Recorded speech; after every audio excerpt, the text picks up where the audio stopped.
Many ancient cultures used the vehicle of mythology and folktales to carry their cultural wisdom and knowledge to future generations. Somali people originate from the Horn of Africa, one of the oldest regions on Earth to have been inhabited by humans. And as many ancient cultures, they've embedded their history and collective wisdom into the stories carried by their people till today. Somali culture is an oral culture where knowledge, tradition, and information are passed down from one generation to the next through the spoken word rather than through written text. Oral tradition reinforces a sense of cultural identity by grounding individuals in their ancestral heritage. Through storytelling, songs, and rituals, people connect with the experiences, values, and wisdom of their forebears, enhancing their understanding of who they are and where they come from. Socrates, the ancient Greek philosopher, was famous for his critical views on relying on the written text to carry true knowledge. He believed that writing could weaken a person's memory and understanding because individuals might come to rely on the written word rather than internalizing and actualizing knowledge within themselves. Somalis developed a prolific oral tradition with storytelling as its central element. Memory techniques were crucial for preserving and transmitting information accurately. People developed mnemonic devices, patterns, and repetitive structures to aid memorization and recall, and we can see some of those repetitive patterns today in common folktales known as Sheekoxariirooyin. Let's explore some of those foundational stories to better understand the wisdom Somali ancestors embedded in folktales and what our modern society can take away from it. Starting with cosmological tales, there are numerous Somali folktales describing how the universe came into being. One such story is that of Daldalal. In the beginning of time, the sky hung so low over the earth that a person standing on the ground could touch it with their fingers. Then the sky protected the people and animals on the earth from the cold wind and the heat of the sun, giving them shelter and warmth. Then one day, 2 housewives started pounding millet with a mortar and pestle in the courtyard of their huts to prepare meals for their husbands. Every time the women lifted up the long wooden shafts, they inadvertently hit the low sky roof, piercing so many holes through it. Then the sky became very angry with the careless women and shouted to them, "Hey women, stop hitting and holding me through. Don't you know I give you protection from the cold winds and the heat of the sun?" But the women paid no attention to the protest of the sky and continued grinding their millet. The sky could no longer stand the pain caused to it by the women and receded further and further away from the earth to where it is now. What people call stars are those gaping holes the women had pierced through the sky with their pestles when it hung close over the earth. The sun shines above those holes, sending its light beams through them, and that is what makes them twinkle and look bright to people on the earth far below. And because of these star holes, the sky is called Daldalal, the whole thing. Similarly, what people know as clouds is but a beautiful girl who carries home a bucket full of water, which she draws from a water well. As she walks, the bucket rocks and sways about her legs, and the water in the bucket spills over and drains through the star holes in the Daldalal. It is this water which people on earth call rain. As the water drains through the star holes and pours into the earth below, the beautiful girl, the cloud maiden, shouts desperately to the Daldalal thus, "Daldalalo, warbiyaha ili. O Daldalal, hold up the water for me." And Daldalal, the whole thing, replied, "Mahan iliyab marki makhluqa hase, eubahiyin biyaha." How could I hold it when creatures on earth below for water cry? If the 2 careless women had not pierced holes through the sky, and if the cloud maiden did not unwittingly rock her water bucket to splash the water, then the people and animals on earth would have had no water, and without water, there would be no life. Hadin biyo jirinna nalal majirtin, dib iyaladnanba wili hindumarku baliri. A woman is a source of life, as well as the instrument of its destruction, says the story.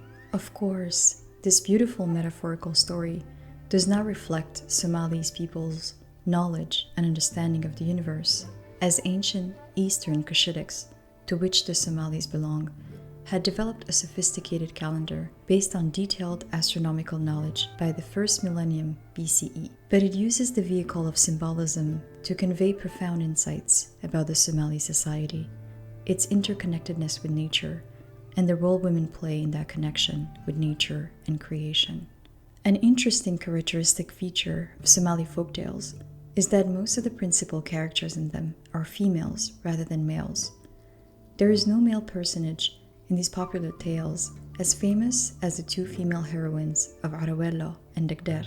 These female personages feature in many tales from the north and northeastern Somalia, where both heroines seem to have left their eternal memory in the popular lore. It is very interesting to notice that Degdir and Arawello share a similar destiny, as they both started as innocent and beautiful young women who later evolved in terrifying, tyrannical figures. In her maidenhood, Degdir was a beautiful young lady, patient and obedient to her parents. She was sociable and popular with the youngsters of her age, boys and girls alike. The girls tried to imitate her exemplary character, and the boys endeavored to win her maiden favors. The young people used to come to her in the evening after the herds were safely put into the pen, and when they had nothing to do, to listen to her clever and entertaining conversation. She was then called Hagawada, a team leader. In other stories about her youthful days, Degdir is called Dudi, the slim, shapely girl. Hagawada was born into a poor family, and she was the only child of her nomadic parents. As she grew to be a charming young woman, many suitors came to her father to ask for her hand in marriage. In the end, she was married to a young man who paid her parents many livestock as dowry. The bridegroom was a man of strong character, hot-tempered, and hard to please. He grew a long beard, and because of it, he was called Gardere. Hagawada did not like marrying such a man, but because he paid a handsome dowry, which alleviated her parents' poverty, she agreed to become Gardere's wife. After the marriage, however, Hagawada tried to be good and obedient to her husband to win his goodwill and confidence. After a period, Hagawada gave birth to a baby girl, and then another followed suit. The third child was also a girl. The husband was, as often is the case with Somali nomadic men, very unhappy about his wife not bearing him sons, who would help him in the severe nomad's life, and to look after the family's affair when the father gets old or passes away. These were the father's cherished hopes, which ended in despair as his wife bore him no sons. A long, severe drought took place in the land, as no rains came for many years, and then all the livestock, including Gardere's, had perished, because there were no more pastures nor water to sustain the animals. As a result, many people were starved to death, and the survivors abandoned their homes to look for a better place to live in faraway parts of the land. Strange changes took place in Hagawada's habits, and she lost the taste for taking clean human food. She used to go and roam about in the forest all day long, and came home only late in the evenings. Her husband could not understand the cause of his wife's strange behavior, and in one evening, as she came home from her wanderings in the bush, he asked her, "What is wrong with you, wife? You don't look after the home anymore. Why do you have to go alone in the forest? What are you doing there?" She did not reply to his questions, and knew that he was suspicious of her strange ways and wanted explanations from her. And that night, while the husband slept peacefully on his grass mat, Hagawada slit his throat with her terrible long knife and ate some of his flesh. And that is how the beautiful Hagawada turned into the terrifying Degdir. Her appearance is said to have changed completely after eating human flesh. In many popular stories, Degdir is described as a tall, fat, and strong woman, and that she used to run so fast that not even the fastest horse could overtake her. She had shaggy hair on her head, which the wind swept back like the tail of a racing horse when she ran after a victim.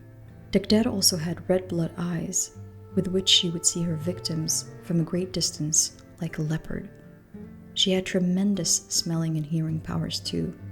With her long asinine ear, she could hear the slightest footsteps on soft sands and the crack of a twig swayed by the wind from a distance of a night's journey. One of her ears was much longer than the other and protruded from the head, and by means of this ultra-sensitive ear, she could monitor people's movements from a great distance. That is why the nickname Degdir, long-eared, was given to her by the people, who deserted large parts of the land in fear of the cannibal woman. The story of Degdir is both terrifying and captivating to many Somali children who learn about her tales in their infancy. And far from being just a children's tale, Degdir's story teaches us many things about Somali folklore and culture. As we've seen, there is a clear, obvious link between the desolation of nature and the drought that befalls the land, and the treatment Degdir receives from her family and her husband before her terrible transformation. It is a common occurrence in mythological narratives that the mistreatment of women leads to broader consequences that affects the harmony of the natural world. In the Celtic culture, the Morrigan, a goddess associated with war, fate, and sovereignty, often appeared as a crow or raven on the battlefield. In some stories, she placed curses on those who committed injustices against women. These curses were believed to bring calamities, misfortune, and even environmental disasters, underscoring the link between human behavior and the natural world. In Ojibwe Native American folklore, there are stories of water spirits seeking vengeance for injustices committed against women.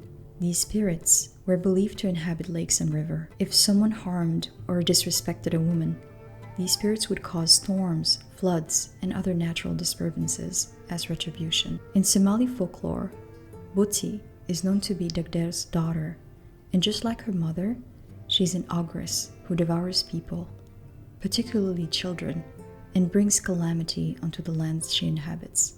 There is a striking resemblance between the name Buti and the Sanskrit name Bhuta, which refers to a supernatural creature known in the Indian subcontinent for its shape-shifting abilities and for bringing calamity to the unfortunate souls she entraps.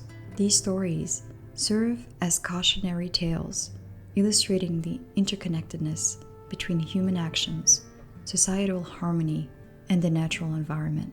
In Somali culture, while men tend to war, politics, and external affairs, women are the custodians of traditional knowledge, passing down spiritual and ecological wisdom through storytelling, rituals, and teachings.